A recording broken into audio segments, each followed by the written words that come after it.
ವಡಗೇರ ತಾಲೂಕಿನ ಜನರ ವೇದಿಕೆ ಮೇರೆಗೆ ನಿರಂತರ ಸಾಮಾಜಿಕ ಹೋರಾಟಗಾರರ ಮಾನ್ಯ ಶಾಸಕರ ಎಲ್ಲರ ಒಂದು ಬೇಡಿಕೆ ಮೇರೆಗೆ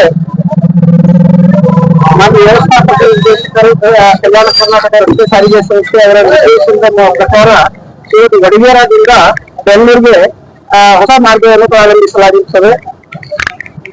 ಈ ಮಾರ್ಗವು ಯಾದಗಿರಿ ವಡಗೇರ, ಯಾದಗಿರಿಗೆ 3 ಗಂಟೆಗೆ ಬಿಟ್ಟು ವಡಗೇರದಿಂದ 4 ಗಂಟೆಗೆ ಇಲಾಳ, ಅತ್ತಿಗೂಡೂರು, ಶಿರ್ಪುರ್ ಮುಂದೆ ಬೆಂಗಳೂರು ಹೋಗುವಂತ ಈ ಅನುಸೂಚಿಯನ್ನು ಇವತ್ತು ಮಾನ್ಯ ಶಾಸಕರ ಅಮೃತ ಹಸ್ತದಿಂದ ಉದ್ಘಾಟನೆ ಮಾಡಲಾಗಿದೆ.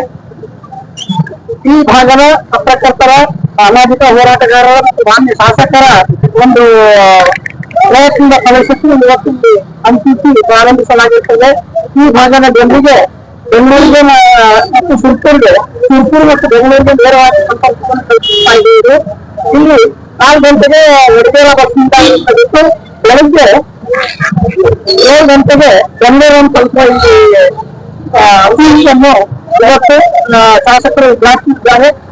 ವಡಗೇರ ಸುತ್ತಮುತ್ತಲಿನ ಭಾಗದ ಜನರು ಈ ಅನುಸೂಚಿಯ ಲಾಭವನ್ನು ಪಡೆಸಬೇಕು ಮತ್ತು ಸಾರಿಗೆ ಸಂಸ್ಥೆಗೆ ಆದಾಯವನ್ನು ಬರುವ ನಿಟ್ಟಿನಲ್ಲಿ ಈ ಅನುಸೂಚಿಯನ್ನು ಬಲಪಡಿಸಬೇಕಾಗಿ ನಾನು ವಡಗೇರ ತಾಲೂಕಿನ ಸಮಸ್ತ ಜನರಲ್ಲಿ ನಾನು ಅಭಿನಂದಿಸುತ್ತೇನೆ.